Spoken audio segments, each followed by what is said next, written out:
Bandwidth for First Updates Now is supported by AndyMark. Are you competition ready? Go to andymark.com and keep your team inspired. And by The Blue Alliance. Keep up to date on all live and archived First Robotics events and team stats at thebluealliance.com. First Updates Now is brought to you by viewers like you. Fun relies on the generous support of our fans in order to continue to keep creating content. Please consider donating, giving bits, or subscribing. Subscribe for a few bucks a month or for free through Twitch Prime. And don't forget that our subscribers get 5x chance to win on all giveaways.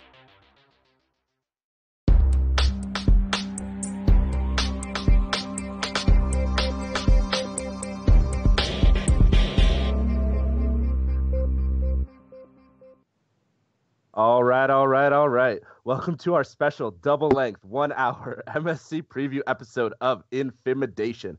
We'll be covering the last 5 district events of the 2018 season, doing a Week 6 top 10 as voted on by you, the viewers, and then getting into the granddaddy of all district championships, MSC. So strap in. It's going to be a wild ride tonight. Reporting for First Updates Now, I'm PJ. I'm Nick. And I'm Allison. Let's jump right in and talk district action. Nick, what happened at Lakeview, which is near Battle Creek? If you remember last week's geography with Tyler, TM.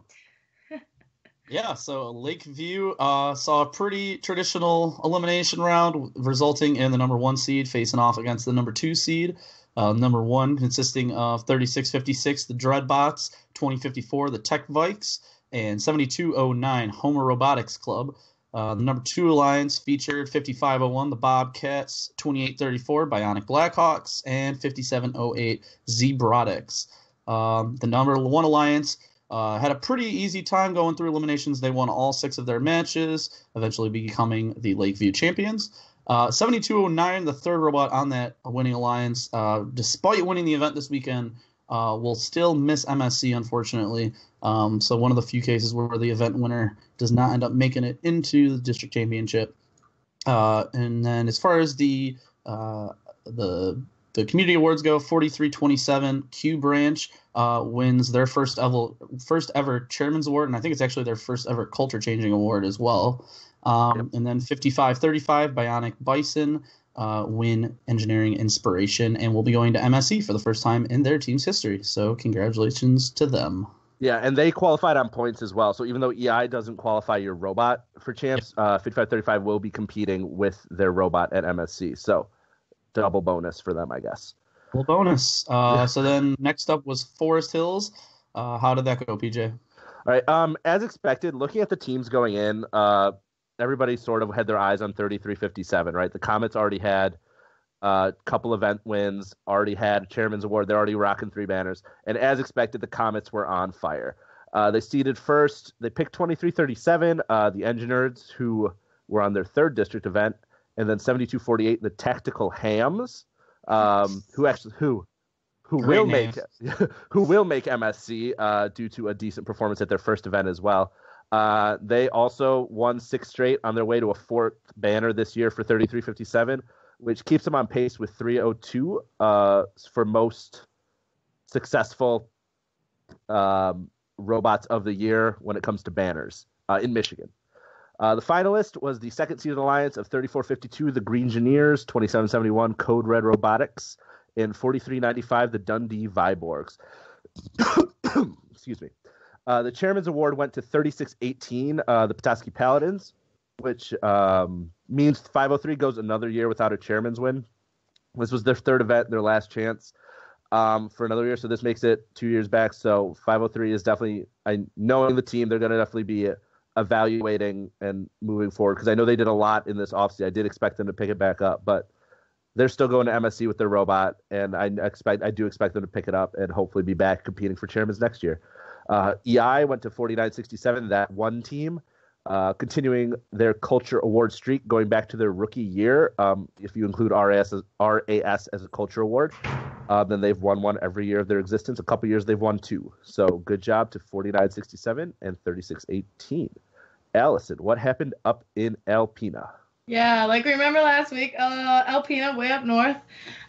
Looking at the teams, we had a lot of good teams from up north, a lot of 50s and 60,000 teams, which is really cool to get to look at. We had in the finals going in, we had. Well, actually, let's start looking at the quarterfinals. The first ranked alliance went up against that 8-seed alliance, and the 8-seed alliance actually took the first match. It was a really good match, and I thought the 8-seed alliance played pretty well. The first seed alliance wasn't too happy about this. 5505, the home team, one of the home teams of the event, was the alliance captain for that first seed alliance, and they came back and won the next two, and then went all the way into the finals with that. So pretty much this was the first Alpina event ever to be put on, which was pretty cool. And both of their home teams were the alliance captains in the finals. It was the first seeded alliance, which was Team 5505 V2 Robotics, and then their alliance partners, we had Team 6077, that Wing Kang Kujong, 6121, the Robotics, and they were up against 5230, the Resistance, which is the other Alpina home team, and then 5193 Pantheon, and 5534, the Onway Autobots. The finals was pretty intense to watch and pretty cool to get to see the Alpina teams versing each other, but that first seeded alliance took the win, which also leads to a pretty cool double cling bling. Team 5505 V2 Robotics won that event, and then they also won EI, which they won Chairman's at an event a couple weeks ago. So now they have EI and Chairman, so it'll be interesting to see what they bring at States. And then we have the Chairman's winner for the event, 3603, the Cyber Coyotes. So that was cool. What happened at LSSU, Nick? Yeah, so LSSU saw 141 seeding first. They were at their fourth event of the season. So after going to, I believe, Virginia and Alabama, this is their second Michigan district event.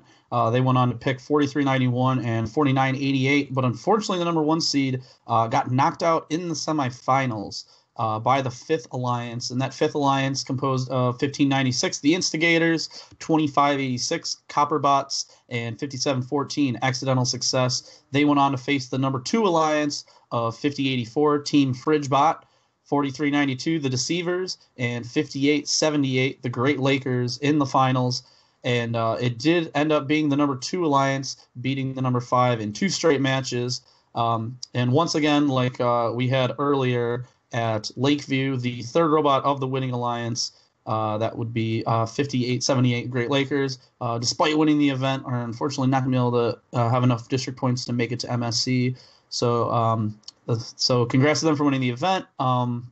Chairman's Award went to 5709, Rudyard Nerf Herders. So they will be going to States. They were the lowest ranked Chairman's team to qualify to States this year. And we might talk a little bit later about whether Chairman's teams should compete with the robots at States, or if it should be like Engineering Inspiration, where you just compete for the award and not with your robot. So we'll bring that up a little bit more later. And then finally, the Engineering Inspiration Award this year went to 4988 Uper Troopers, and that is LSSU. What went on at Maryville this week, PJ? All right, Marysville was one of the more exciting events of the week. 217, the Thunder Chickens came out, and after while they were finalists at Kettering earlier this year, Pittsburgh, they did okay, but got knocked out in quarterfinals. They had a relatively disappointing year. 217 came out playing lights out. 217 did not lose a match at this event. They went 18-0, going a perfect 12-0 in qualifiers, and then going 6-0 all through playoffs. So 217, they seeded first, on their 12-0 performance, and they picked 1684, the Chimichangas, just like they did at Marysville last year. Fun fact. But luckily this year they had a more successful result. They broke the Chickens curse that, as we mentioned last week, the Chickens had not won an event going back to 2011, or won a regular season event going back to 2011, and they changed that on Saturday, winning 6 straight Elam matches and just dominating. The Chimeras 1684 had a very consistent 3-cube switch auto, probably one of the more consistent ones I've seen all year from anybody. I think they missed it in their first qualifying match, and then afterwards they had 3 cubes in that switch every match by the end of Autonomous. And in most matches in Elam, the Chickens were able to hit a 2-cube scale. And so by the end of Autonomous, by the end of those first 15 seconds, they were basically 5 cubes up on any other alliance. And it's really, it's pretty difficult to come back from that. Their third robot was 7218, the Bradford Bot Dogs, who this little rookie that literally it's like a drive base with a little fork in the front. They were already a finalist from Southfield, so this is a little rookie that's just driven incredibly well.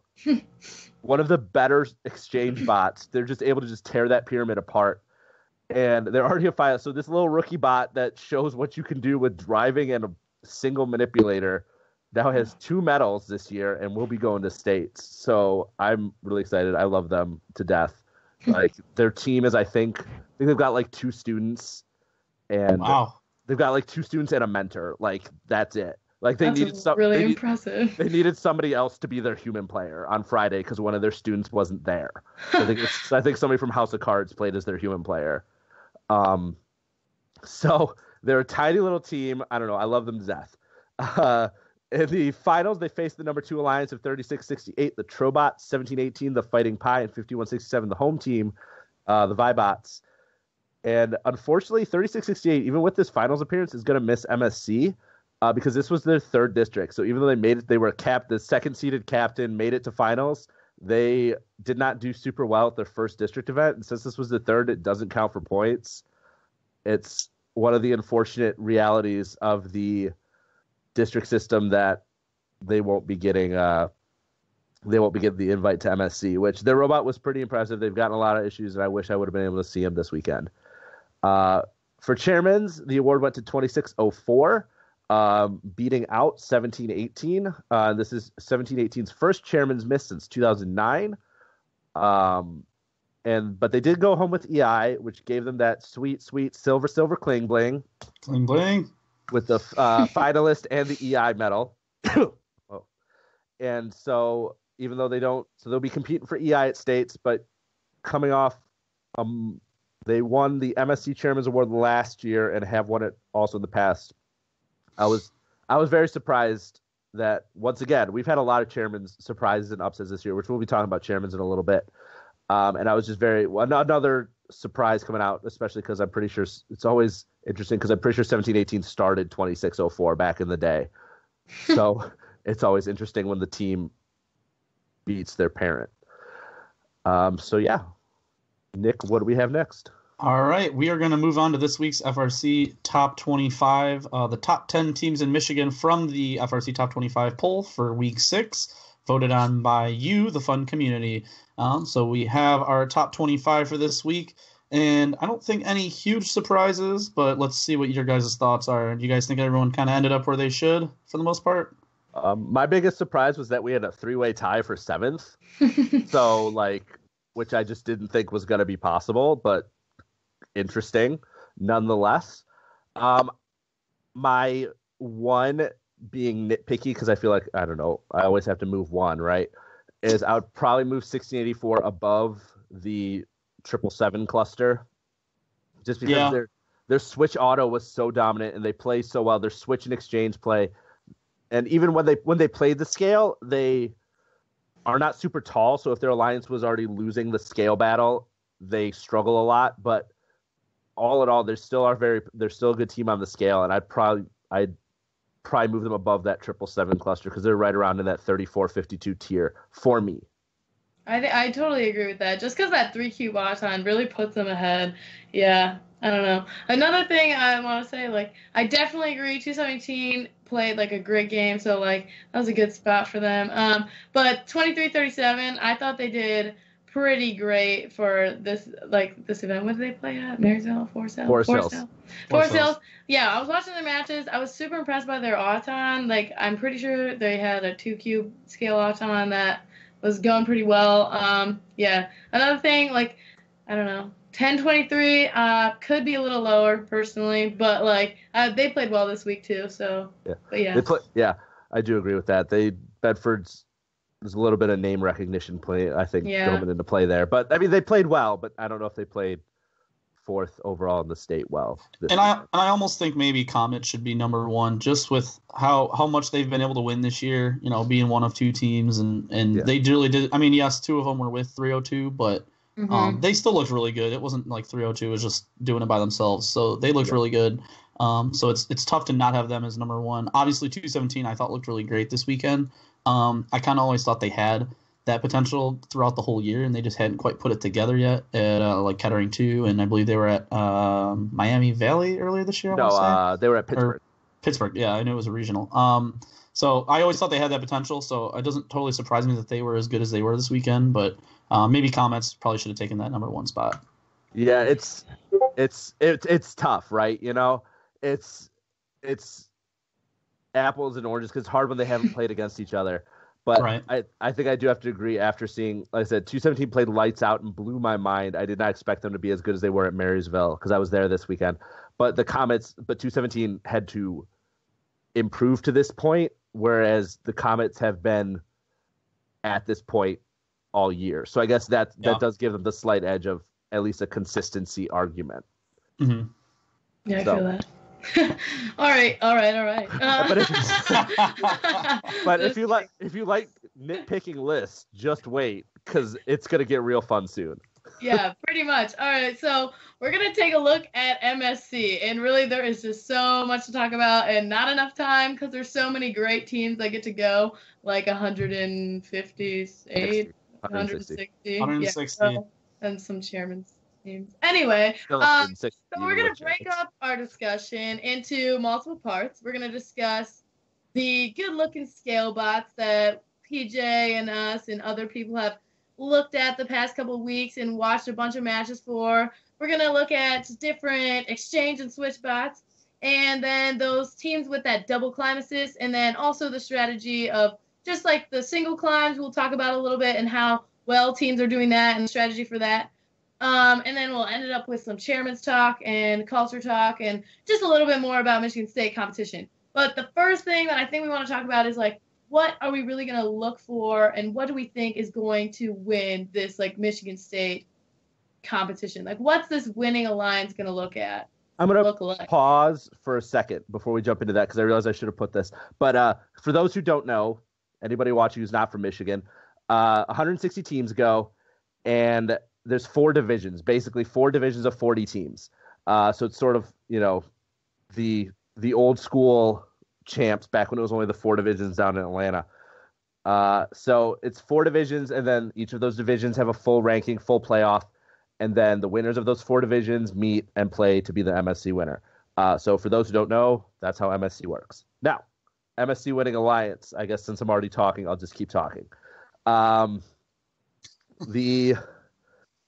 What I think what's going to seed first, like as has been shown in events all year, the ability to climb with a partner either by carrying them or making sure your climb is conducive to somebody else climbing next to you. In some way, that's what's going to seed first. You're going to need I think that conservatively, I think 80% of matches will have that autonomous ranking point. I think I'm being conservative with that estimate. So I think the 3 RP is not going to be enough to seed you first. You're going to need a higher than 3. What was it? Yeah, sorry, you cut up. Nick? Oh. Yeah, I totally agree, PJ. Like the Auton ranking points like almost a guarantee for the teams going to states. Like states is very competitive and driving forward is really not that hard. So like if teams are doing strategy well, every match should get that Auton ranking point. Yeah, so that's why I think the climbing is going to be very important. And so I think that's your team that's going to seed first is somebody who can climb and they'll be able to do the scale because that's how you win matches. So that's your first seed, and their first pick I think is going to be, you know, the best. It's the best scale bot available because once again, scale is where it's at. And then what you're hoping for, what I would want in a third robot is I want somebody who can tear apart that pyramid and put it all in the exchange real fast and can also score on the switch and play some switch defense if necessary. I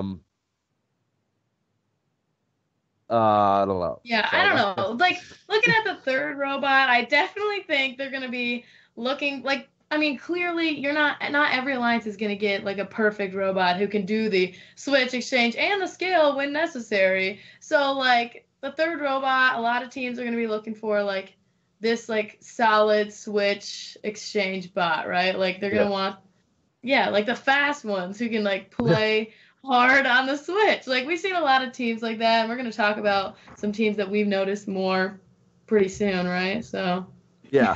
So and hopefully we'll be able to bring Nick back and we'll get his opinion. But and then somebody in chat asked how many teams from Michigan go to Worlds. It was already answered in chat, but for any if you didn't see it, it's 89 teams from Michigan go to Worlds. However, if a team such as like 4362 already is going to Worlds because they won a regional, that takes one of those slots. So they eat a slot. So if hypothetically 469 goes to SBPLI 1 and wins the event, even if they don't qualify through and they win event, they take one of the Michigan slots with them. So only 89 teams from Michigan qualify to go to Worlds. However, they then qualify, if that makes sense. Do chairman teams qualify automatically? That's a thing, right? Yeah, the teams that win chairmans at MSC. Yeah. Like even if they don't rank well. So it's like the chairman's teams, the ones that are winning. Like it goes by points still, right? For people who don't know, it's once again there's 5 chairman's winners that all go. The one EI winner, even if they're a robot, wasn't at states. Even like say 548, who I know is competing for EI but won't have their robot there. If they were to win EI, they will qualify the same as if they would have won EI at a regional and get their robot to go to Detroit champs. And then the one rookie all-star, I believe it's only one rookie all-star. Don't quote me on that. But so they'll qualify automatically. And then other than that, it's all points. And points at the district championship are worth. Also, you had 2 world champions from Michigan last year who will pretty much automatically qualify too. Oh yeah, they are automatically qualified, right? Don't forget. Yeah, they are. But they don't need they don't need a slot because that's. Do they not? Yeah, that's done because that's done independently. And then points at district champs are worth, I believe, 3 times as much. So you'll see these point totals jump super high, super quick. So next, I guess, just because we've been talking about it, what we're going to move into now is sort of a breakdown of various different categories of robots and what we think will be important to win MSC. So first, we're going to move into sort of the top 10 climb assists in Michigan. I believe that I have a graphic that should be up in a second, but that is not. Okay, so the climb assist is up. So once again, if you look at it, you'll have my top 2 are 67 and 2767. They're about tied. They have almost the exact. Yeah, that's why they have almost the exact same climbing system. So, we'll tie them at the top. And then 27 and then 1918. And after that, it is a bit of a drop off in climb assist talent after those top 4. But so those are kind of my top few. Any thoughts? I don't know. These teams have time to work on their climb assist. I've seen some pretty impressive matches from all of these. Even the bottom one, 51-14 Titanium Tigers. I was at a couple events with them, and I saw some solid climb assists. I mean, nowhere near the level of 67 and 27-67, but these are the teams on fields that probably will be ranking the higher, because like we said, the climbs, the fourth the fourth ranking point is what's going to get you that higher ranking. So I'm guessing a lot of these teams could seed pretty high at any field at states. So yeah, so it'll be very interesting if 67, 27-67, and 27 all end up in the same division. Yeah, that would be weird. It'll get real interesting real fast. So and also I want to throw out there, just because these lists are created. If you have any comments about our list or teams that you think should be in there, definitely throw it in chat. Rep your team, throw your opinions out there, and we're more than happy to listen to your arguments.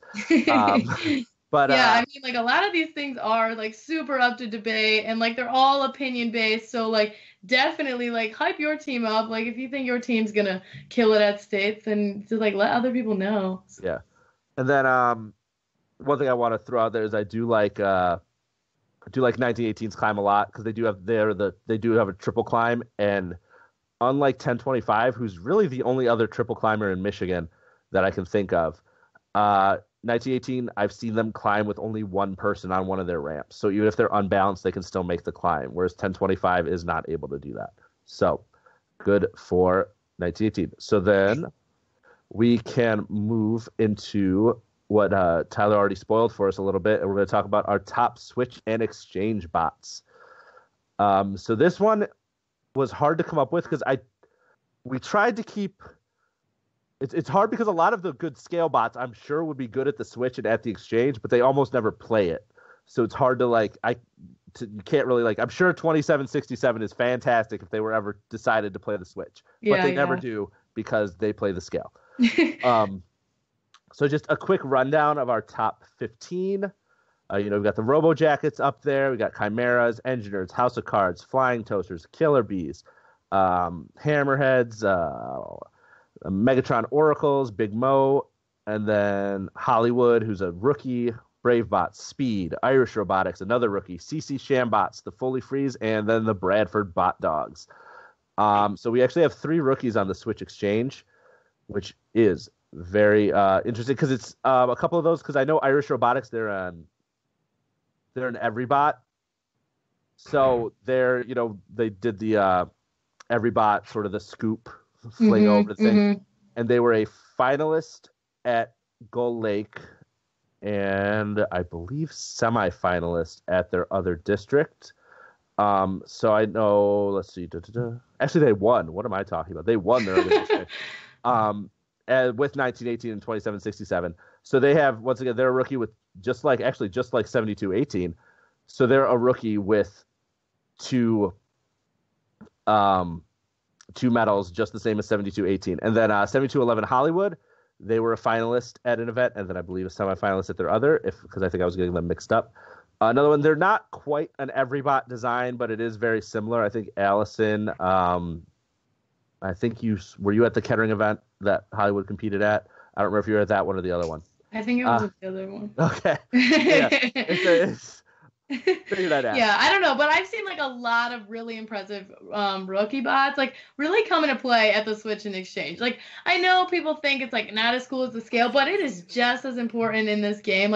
You can easily win a match without winning the scale as long as you're playing really well with the Switch. Easily is a bold. Okay, easily is bold, but still it can happen. I've seen it happen, and yes, it's impressive. Fair. It's extremely impressive, and a lot of these teams I noticed they're on this list not just because of their speed and with the exchange and the Switch, but also their Auton, because Autons on the Switch, teams are coming out with these 3 cubes, and it's pretty great and really impressive to see, and that's what's putting your alliance ahead.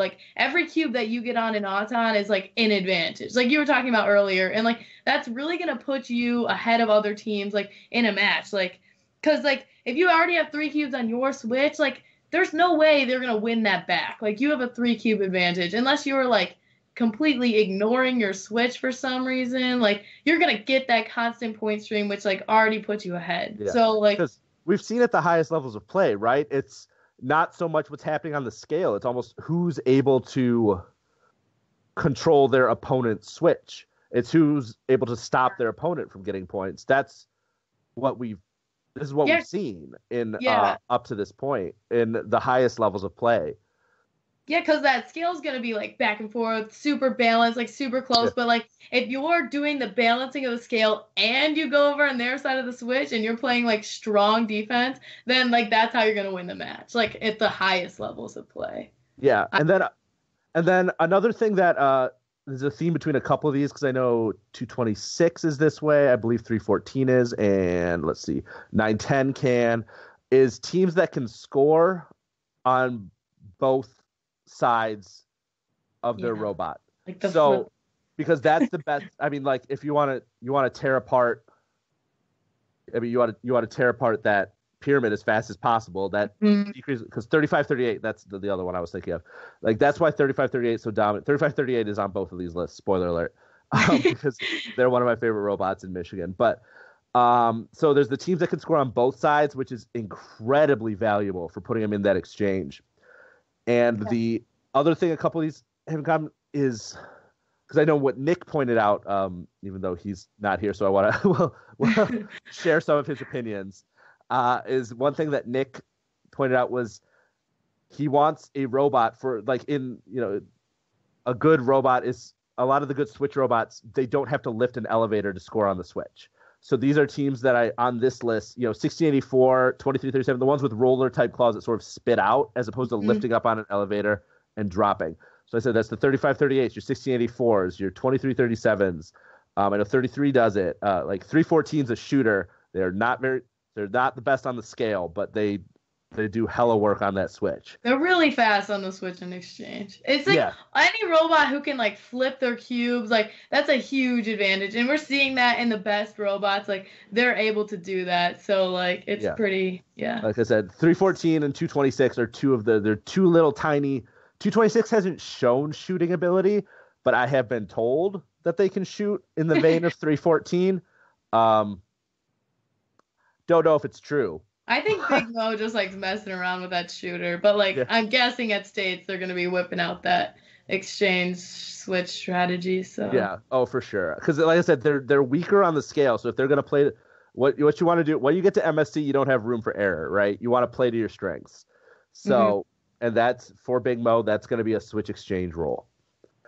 And look, we've got a couple more in chat. Let's see, that have been saying, like, I know somebody said 6502 can score on both sides. I believe somebody from 5505 says they can. Somebody else confirmed 226 is shooter. 226 shooter. Okay, I'm going to assume this is somebody from 226 as they're not planning on using their shooter in MSC for the most part, but. I think that does confirm that it does exist and that I'm not crazy. Yeah. So good. And then so that's kind of my Switch Exchange overview. Any final thoughts on the Switch or Exchange bots from you, Allison?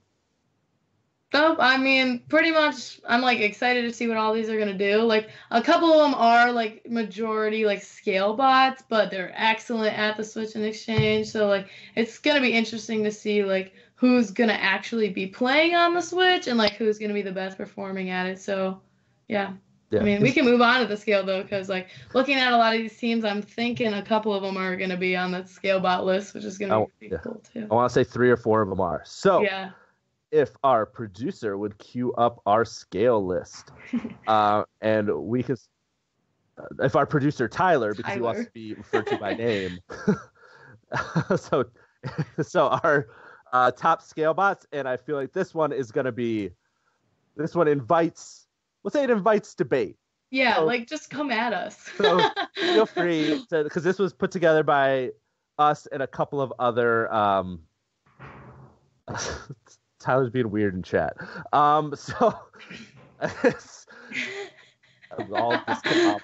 Anyway, so come at us. Tell us what you think. Don't agree with us. Agree with us. Whatever. Like I said, I'm following chat enough that Tyler's throwing me off my game. So we're definitely watching you. So my top scale bot coming in, and I think it's everybody's top scale bot in MSC, is 2767. The combination of their swerve drive and their elevator, it's designed. Their swerve drive is built for this game. Like it's beautiful. It drives around the field like effortlessly. Beautiful, great, amazing. After that, we move into teams like 3357, 217, 4362, 33. Robo Jackets, Hot, Martians, Engineers, NC Gears, Brighton Techno Dogs, another one of those dirty swerve teams. Team Rush, the Dragons, Bionic Blackhawks, and then V2 Robotics. So that's kind of our top 15. Like I said, I shouldn't say our. That's it's more like PJ's top 15. My list probably looks a little different. That's because Alice wants.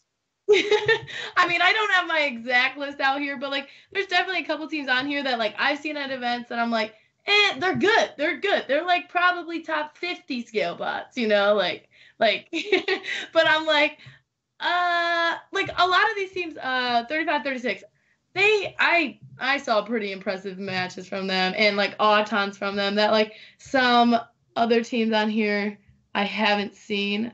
Like 35-36 had a 2 cube or 1.5 cube auton almost in every match. 1506, I saw a 2 cube auton from them. 5460 is one of the fastest robots I have seen. Like they just collect so fast. Like it's extremely impressive. My problem with 5460, and maybe they'll have it worked out. My issue with them is they drop a lot of cubes. Okay, their gather is great and their elevator's fast and they can score a ton when they're not dropping cubes, but they drop a lot, which is why I said 15 is hard because I know Spieth already, threw in 5114. 5114 was right outside as well.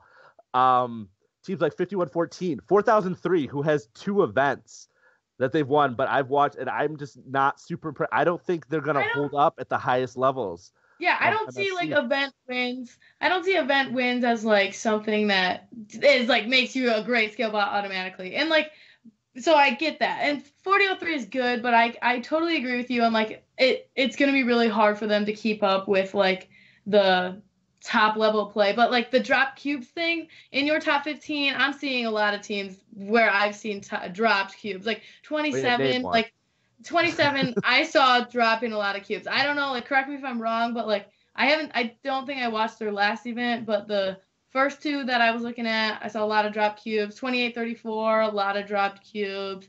5505, I was just up at Alpina. They played a great match and they won the event and stuff. But like definitely room for improvement. Like they're a good team, but like a lot of these teams are just so close in ability that like I wouldn't be able to like say they're 15th, or they're 13th. And then I'm gonna throw out my personal favorite little robot that I've talked about a lot this year is 6090, the Wayland Wildcats, because I almost put them on my top 15, but like I couldn't remove. I was like, is this my bias talking or like data? And I think it was a little bit my bias, but I love it. And I actually think they are going to compete at the high levels because they don't drop cubes. They're a little bit slower than some of these other teams. Don't get me wrong. Their speed is not quite there, but their placement ability is fantastic. Teams like 6090, there's a few other teams out here that like placement is going to be huge. Oh my gosh, yeah. Like the number of cubes on the field is going to run out. And like at this, I mean, Michigan State competition is like Worlds. Like in my mind, like sometimes it's more competitive than Worlds depending on your field and stuff. But like definitely the placement of cubes and like utilizing cubes to the best strategy. Like you don't want to put 5 cubes on your switch when like they only have 1 fighting against you, or like silly things like that. Like really have to be focused on by like teams when they're doing strategy and stuff, because like you're going to run out of cubes and you're going to need to be able to like place cubes 3 high on the end of your side of the scale, like to win the scale. Like I think it's going to be really competitive. Yeah. And it's all going to come down to placement. And that's where some of these, 5460 apparently hasn't worked out for dropping those cubes, so I can't wait to see it. X-Pass Assassin. So I will wait. I can't wait to see it. Yeah, maybe we'll have to move you up our list. Yeah, I feel like this is gonna get different. This list is gonna look very different by the end of MFC. And Nick in chat brings up another good point. It's all about speed at the beginning of the match. You need to score these cubes fast because it's a time-based game, right? We've all been playing Power Up for 6 weeks now. You score first, it doesn't matter. Like you can hold it. You're scoring points, and then if they tie you, all the best they're doing is neutralizing you. They're not earning points. Yeah, it's Go ahead. It's like nearly impossible to win that skill back. Like after an alliance gets. Okay, so like the Auton is clearly the most important part because as soon as you get more cubes up there than them, like it's so hard to come back unless they're dropping a bunch of cubes. But like I think when you look at it, even if like you have 4 cubes on the scale and they somehow tie you with 4, you are like yours are leaning towards your side, so you're still gonna have possession of the scale. Like it's been calculated out by some teams. I'm not sure the exact, and it depends like on cube placement, but like it's like nearly impossible to get it back if you watch a lot of matches. Physics, man. Yeah. It's a crazy time. So scale, like, yep, and like a Dar Bonfire just said in chat, that's when the switch comes into play. Because if you're battling back and forth, you need to control the opponent's switch. That's why this third robot's gonna need to be a switch.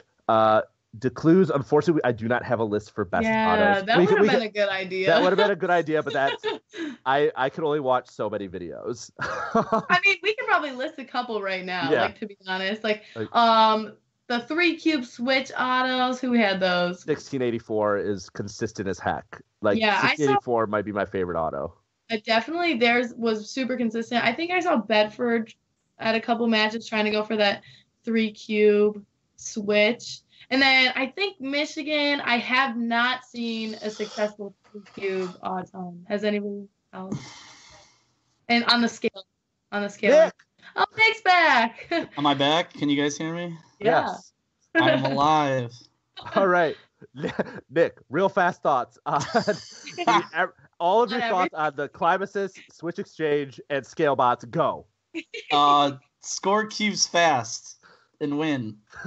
Yeah, that was really good advice. There's your winning strategy. That'll take you all the way. World champ for sure. Score more points than your opponent, and you will win the match. I was going to bring up, I think we were getting to it, and you guys kind of touched on it a little bit. I think auto, we didn't have a list for it, but I think auto really is going to be like the big thing that really ends up deciding, especially like eliminations. Obviously, it's important for quals too, but like what teams are going to be able to excel and get themselves the extra push when it comes to auto, and that kind of gives you such a big advantage in this game for the rest of the match. So, like, how many teams are there going to be that have 2 cube scale autos?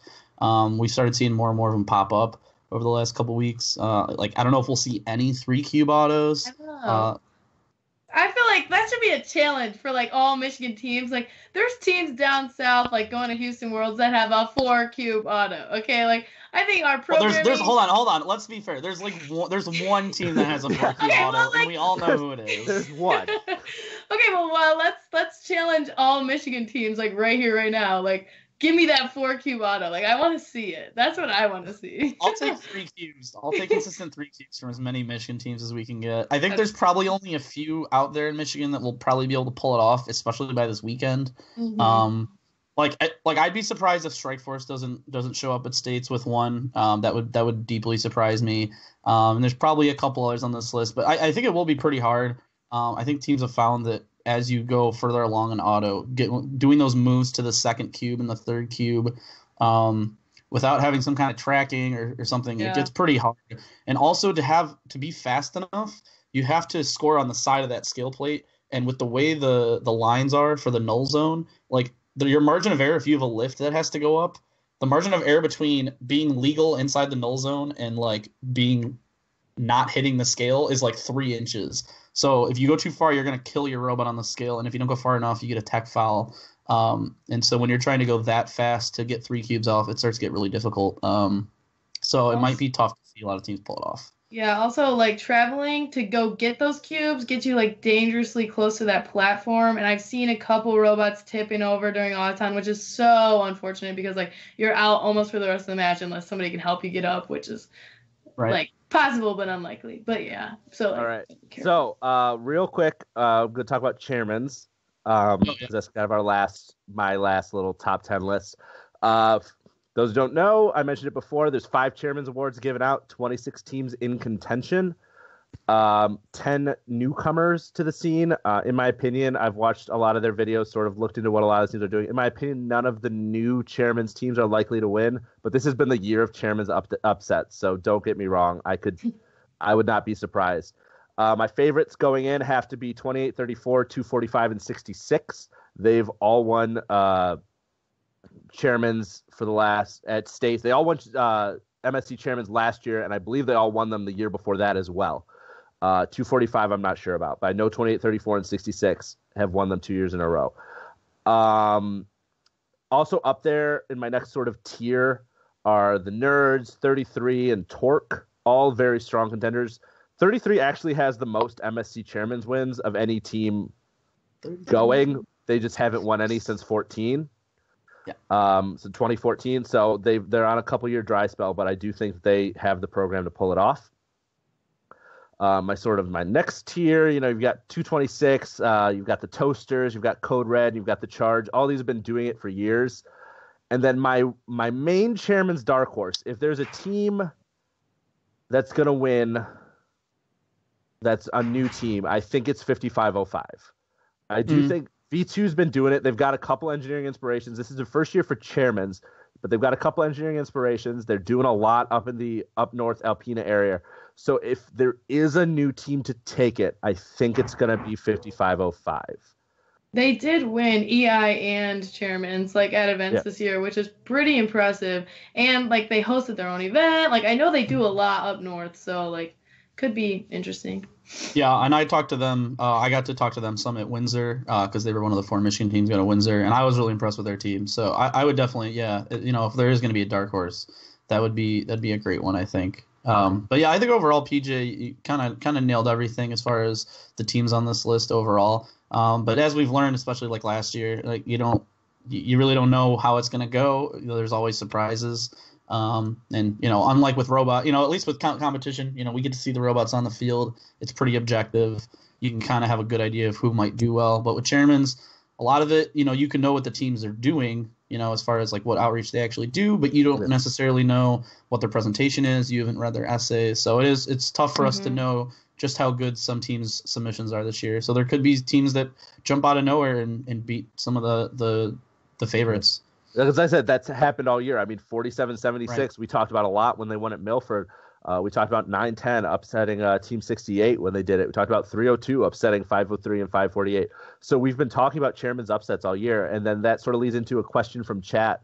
And Nikith 354 asks, what do you guys think about what happened with chairmans this year? Many notable misses like 503, 548, 1023, 1718, 68. Well, Toasters didn't miss. Yeah. But with 548 and 1718 losing their 8-year streaks. Yeah. Something new the judges are looking for, or merely a coincidence? Well, so, and this has been a topic on Chief Delphi for the last few weeks. I know there was a thread that got put up with some data and things. I think the thing about streaks is especially at the end of the day, again, it's a judged award, and every submission is different every year because the team has to redo it, right? So trying to look at streaks as a predictor we look at it as a predictor because it's really the only thing we can look as a predictor. That and just objectively looking at what teams are doing for outreach. But the streaks are the only thing we can look at objectively and say, well, this could maybe tell us that this team will win again. But at the end of the day, every year it's different people presenting, it's different people submitting. And so it's tough to look at a streak and say, oh, well, something crazy happened that they didn't win it. I mean, yeah, it probably was odd that a team that wins 8 years in a row doesn't win again. But that being said, things change. Teams evolve over time, and other teams get really good. Yeah, I would say the chairman's game changes. Like in Michigan, the chairman's ceiling is ridiculous. You look at what some of these teams are doing. They started dozens of FLL teams and they're doing outreach. They're working with teams in 12 different countries, or 66 started a school. Some of these teams are doing ridiculous amounts of and it work. Does the one thing I feel like maybe I've noticed, and it's just my noticing things, is it seems like and this isn't just in Michigan, this is kind of seems like it's happened in other areas too. It seems like they're not quite focusing on just stats and numbers quite so much. They want to see sustained outreach. If you're starting teams, are you just pumping out teams and then just you start them and then you walk away? Or are you continuing to make sure that those teams grow and evolve and progress and are sustainable? And I think it seems like maybe judges are starting to pay attention more to that rather than just looking at your executive summary and going, okay, they've got 30 teams, 40 teams, 50, whatever it is. So yeah.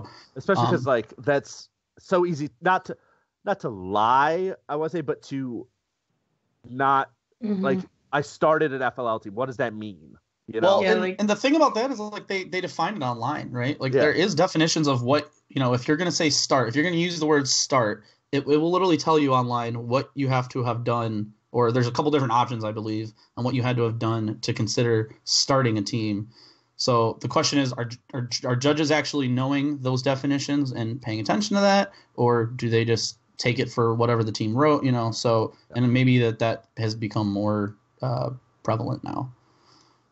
Okay. So I guess any final. Okay. Here's what I want to do. What are the best teams not to make MSC? I think we all agree on one very, very strongly. And so we want to give a huge shout out to Team 6117 Wingspan. Because I think all three of us wish that we were going to see them this weekend. And hopefully, I think they're like 3 or 4 teams out. So I don't want to say hopefully 3, because you don't want teams to not be able to go. But I would really, really like it if they were able to go. And we definitely don't have all the spots signed up for yet. Yeah, now that being said, the deadline is Wednesday, I think, so that could just be that it's Monday and schools need a day to process things. And I heard it was Tuesday at 5. So yeah. Tuesday at 5, and then they finalized divisions on Wednesday. Yeah, that's what it is. Okay, so we'll see. They'll be rolling in tomorrow. So hopefully, by tomorrow night we'll know. But yeah, I really hope to see Wingspan. I think they had a really great year. They're one of those teams, they're not the fastest. They're not zooming around the field, but they're pretty good at like not dropping cubes that often and just kind of taking their time and very deliberately putting cubes on the scale at a consistent pace, which, surprisingly not that many teams were able to do that this year. So that was definitely one that we all agreed on. We definitely want to know what teams think, or what you viewers think, as far as any teams out there that missed out on championship this year. That maybe should have gotten in, or was a surprise that they didn't get in. Allison, did you have any off the top of your head? I mean, really, not a bunch. Wingspan was the one that I really wanted to go. So, well, T3 few spots. Yep. I don't know, PJ. T3 Trucktown. I also that's another one. I can see why they didn't make it, but at the same time, it's gonna be weird to be at. There's a few teams that's gonna be weird to be at MSC without. 548 isn't going for the first time ever. 68 not going. Like, it's weird to have an MSC. I think PJ, you brought it up a few weeks ago. You had a list of all the teams that had been to states every year since it started, and I believe 548 was one of those teams, right? Yeah, so that is one less, and it was already pretty small. So I think we're down to like 9 or 8 teams left that have been there every year. So looking at the chat, we've got 6086 did not make it. 6086 did not make it. 107, yeah, that was a big one. Yeah, I saw that. Yeah, so there's a few definitely that we could talk about it for hours, but unfortunately, North and We the North and Best of the West were kind enough to give us an extra half hour. Yep.